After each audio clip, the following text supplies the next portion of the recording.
Hello everyone, I am Kirpal Singh, PGT Computer Science, KV Bangana. Today we will start a new topic for class 12th Computer Science, SQL functions and joins. Till now we have studied about single row functions which work on a single value.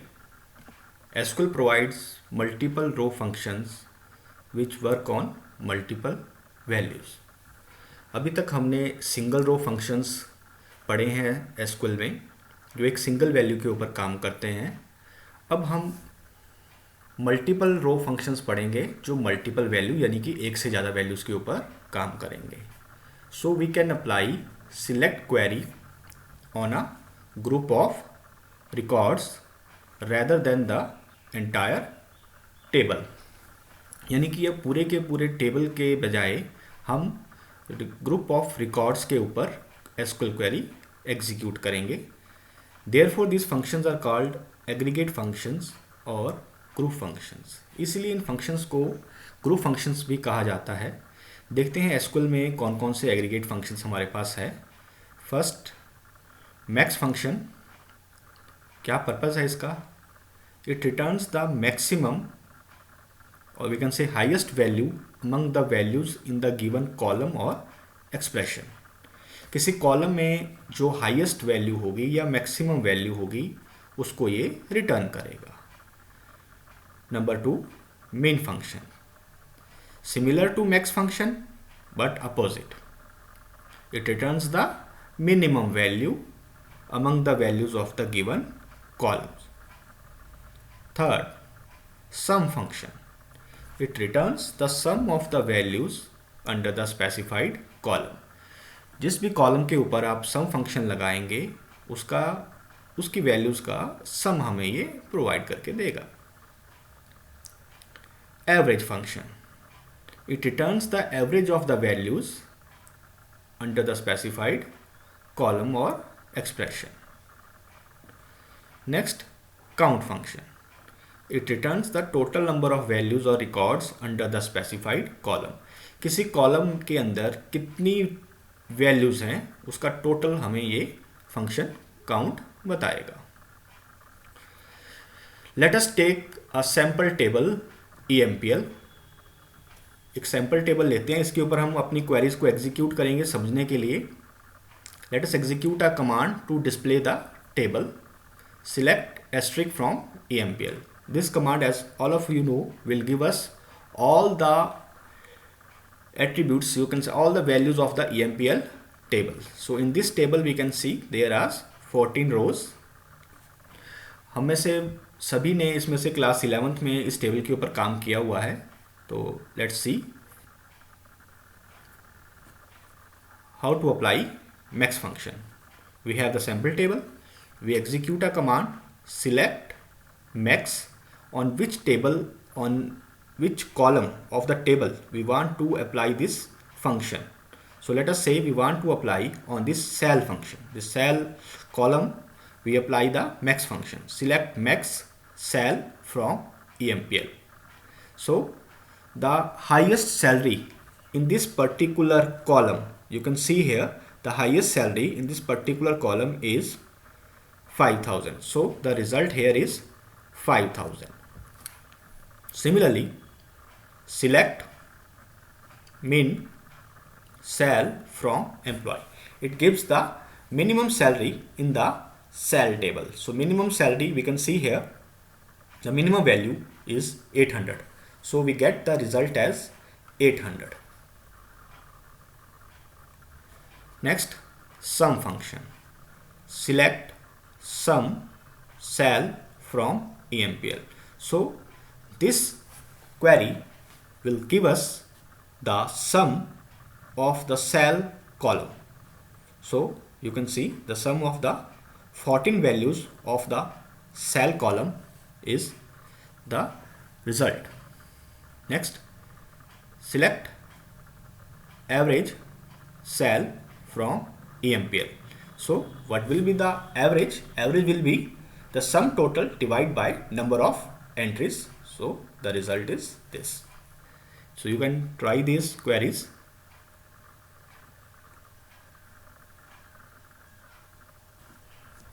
Next function is count function.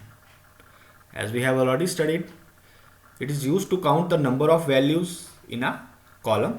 It takes one argument, which can be any column name or any expression based on a column or an asterisk.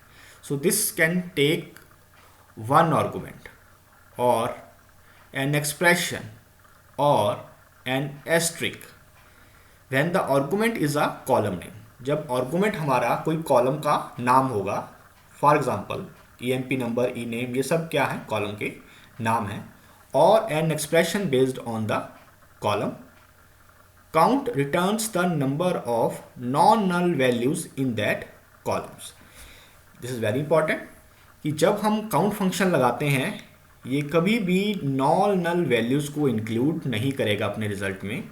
For example यहाँ commission के अंदर आप देखिए कुछ values जो है यहाँ पर नल हैं, तो ये नल वैल्यूज़ को एग्जीक्यूट नहीं करेगा यहाँ पर. ठीक है, नल वैल्यूज़ को छोड़कर बाकी सारी वैल्यूज़ को अपने रिजल्ट में लेगा. If the argument is asterisk, then count function counts the total number of records और we can say rows satisfying the condition. अगर हमारे पास आर्गुमेंट एक एस्ट्रिक है तो ये टोटल नंबर ऑफ रिकॉर्ड्स हमें दे देगा. Let us execute a query. Select count distinct job from EMPL.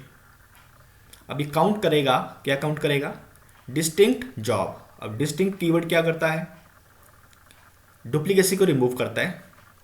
Job के अंदर देखेंगे हमारे पास कितनी सारी यहाँ पे जॉब्स के कॉलम में हम जॉब्स देखेंगे, हर एक जॉब जो है वो सिर्फ एक बार ही आएगी, ओनली वन टाइम. तो काउंट करना है हमें कितनी हमारे पास जॉब्स हैं, तो उसको काउंट करेगा ये, और उसका रिजल्ट हमारे पास यहाँ दे रहा है. तो हमारे पास 5 तरह की जॉब्स हैं यहाँ पे इस कॉलम के अंदर. Next, select count asterisk. अब आप देखेंगे यहाँ पे हमने एस्ट्रिक का यूज़ किया है फ्रॉम EMPL. तो एस्ट्रिक हमें क्या बता रहा है, total number of rows in a table. So we already know there are 14 rows, then the result is 14. Next, joins in SQL. So what is a join? A join clause is used to combine rows from 2 or more tables based on a common field between them. join clause का use रोज को जोड़ने के लिए, 2 या 2 से ज़्यादा tables को जोड़ने में मदद करेगा, लेकिन उनके बीच में एक कॉमन फील्ड होना चाहिए जिससे कि वो आपस में ज्वाइन हो सकें. While quarrying for a join, जब भी कभी आप ज्वाइन के ऊपर क्वेरी लगाएं, more than one table is considered in from clause. तो जहाँ पे हम फ्रॉम क्लॉज का यूज़ करते हैं वहाँ पर आपको एक से ज़्यादा टेबल देना पड़ेगा, क्योंकि तभी ज्वाइन पॉसिबल होगा. एक टेबल पे ज्वाइन नहीं लगेगा. ज्वाइन के लिए कम से कम 2 और उससे ज़्यादा टेबल्स हमें चाहिए. The process of combining data from multiple tables is called a join. SQL can extract data from 2 or even more than 2 related tables by performing join on the tables using where clause. तो where clause बड़ा important है. where clause आपको बताएगा कि कहाँ पे हमने join लगाना है, किस कंडीशन के ऊपर join लगाना है. तो जो join हम डिस्कस करेंगे, types of SQL joins we will discuss that are equi-join and natural join. So let us study what is an equi-join. An equi-join is a simple SQL join condition that uses the equal to sign. अब आप देख रहे हैं यहाँ पर हमारे पास equal to का operator है, तो नाम भी क्या हो गया इसका, equi-join as a comparison operator.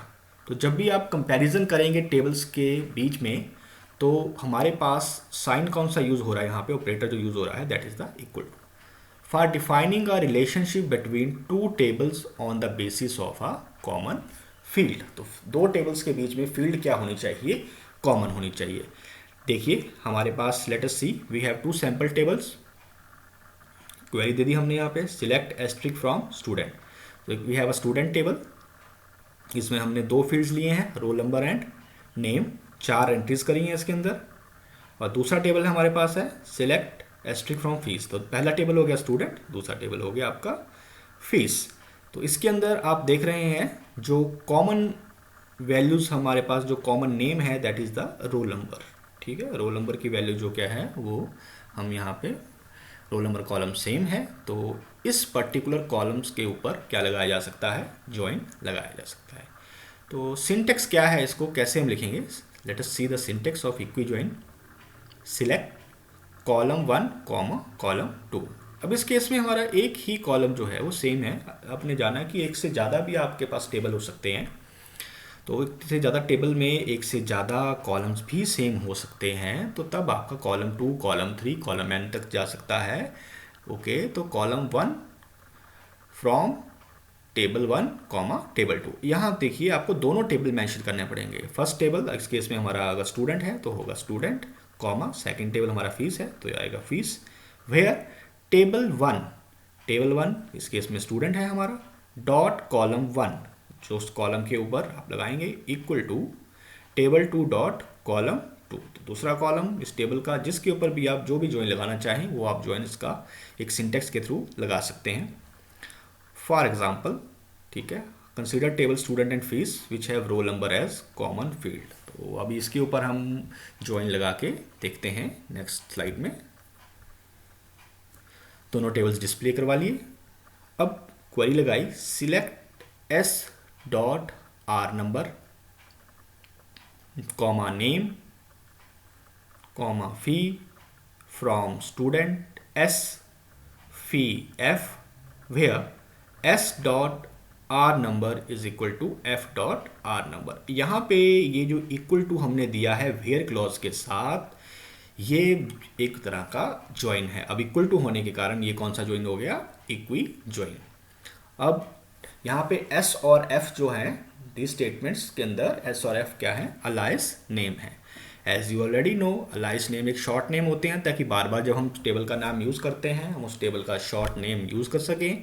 तो यहाँ पे मैंने एस डॉट रोल नंबर यानी कि स्टूडेंट वाले टेबल का roll number that is this comma fee, और जब फी का एफ लिया हुआ है यहाँ पे अलाइस नेम, तो इस पर्टिकुलर क्वेरी को जब हम एग्जीक्यूट करेंगे तो मैच करेंगे इन पर्टिकुलर वैल्यूज़ को।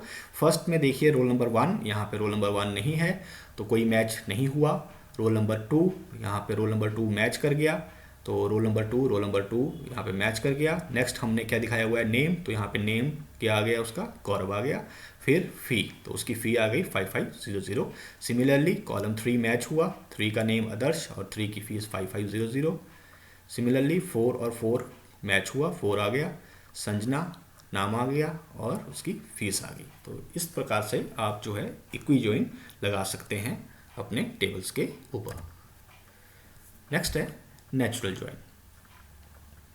Natural join is a type of equi join. ये इक्वी ज्वाइन का ही एक प्रकार है विच ऑकर्स इम्प्लिसिटली, यानी कि ये ऑटोमेटिकली खुद से होता है। कैसे होता है, by comparing all the same name columns, यानी कि जो भी सेम नेम वाले कॉलम होंगे इन बोथ द टेबल, दोनों टेबल्स के बीच में जो भी सेम नाम के कॉलम्स होंगे उनके ऊपर ये ज्वाइन लगेगा। The join result has only one column for each pair of equally named column. अब आप देखेंगे कि एक से ज़्यादा कॉलम्स भी होंगे, लेकिन इसका जब रिजल्ट आएगा तो रिजल्ट के केस में केवल एक ही कॉलम आएगा जो सेम नाम का होता है।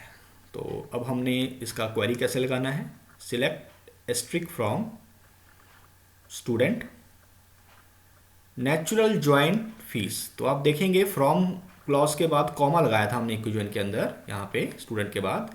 अब यहाँ पे क्या लगाना है, आपको लगना है नेचुरल ज्वाइन। तो natural join is a implicit type of join, ये ऑटोमेटिकली लगेगा और जो फील्ड्स मैच करेंगे उनके साथ ये लग जाएगा, तो इसका रिजल्ट आ जाएगा। In natural join, you can't see what columns from both the tables will be used in the join. Natural join में जब बहुत सारे columns होंगे तब आप देख नहीं पाएंगे कि किस column के साथ इसने मैच किया, and you might not get the desired result what you are expecting और आपका जो रिज़ल्ट आप सोच रहे हैं कि ऐसा आना चाहिए, कई बार आपका रिज़ल्ट जो है वो आपकी इच्छा अनुसार आता भी नहीं है, क्योंकि कॉलम बहुत ज़्यादा होते हैं और ये इम्प्लिसिटली ऑकर होगा, और कंपाइलर या ऑपरेटर आपका किस हिसाब से काम करेगा ये उसके ऊपर डिपेंड करेगा। तो इसी के साथ हमारा टॉपिक जो है ये ख़त्म होता है। और अधिक जानकारी के लिए, for more practice, you can solve the questions given in the end, and a practice short practice test on the topic. Thank you.